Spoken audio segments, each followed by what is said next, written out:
heartbreaking story that captured worldwide attention, the murder of Gabby Petito. Thanks for joining us tonight. I'm Chris Fry. Tonight, her parents were at a Northeast Ohio church ahead of Valentine's Day to talk about how they're turning tragedy into purpose.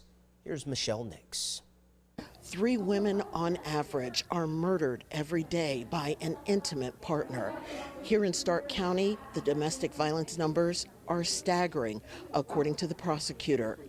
Gabby Petito's parents have come here to Stark County hoping to put out the word about what to look for when it comes to domestic violence and put an end to an epidemic. Slowly she became isolated from us and her friends, and then the financial abuse started.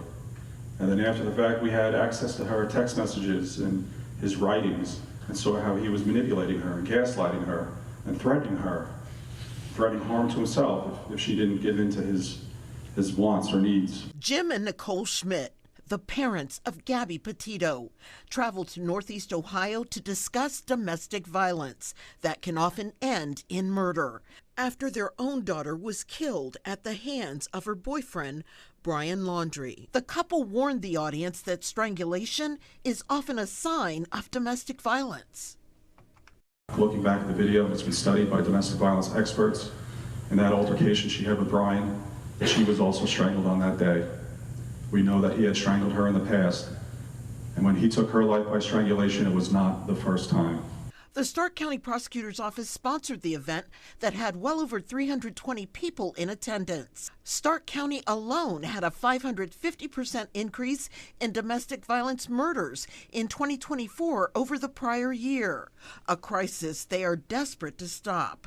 Gabby's mom, Nicole Schmidt, took some time to talk with me about how you can help someone dealing with intimate partner violence. We can speak up for survivors, make sure that everybody's on board with believing survivors and being part of the solution and not the problem. We need to stop asking, why didn't you just leave? The couple's ultimate goal for the Gabby Petito Foundation, getting a domestic violence education program put in every single school. As part of Stark County's battle against domestic violence, they are working to establish the Willow Cave Family Center for domestic violence victims and survivors to go and get help, all the resources in one spot. Reporting in North Canton, Michelle Nix, 19 News.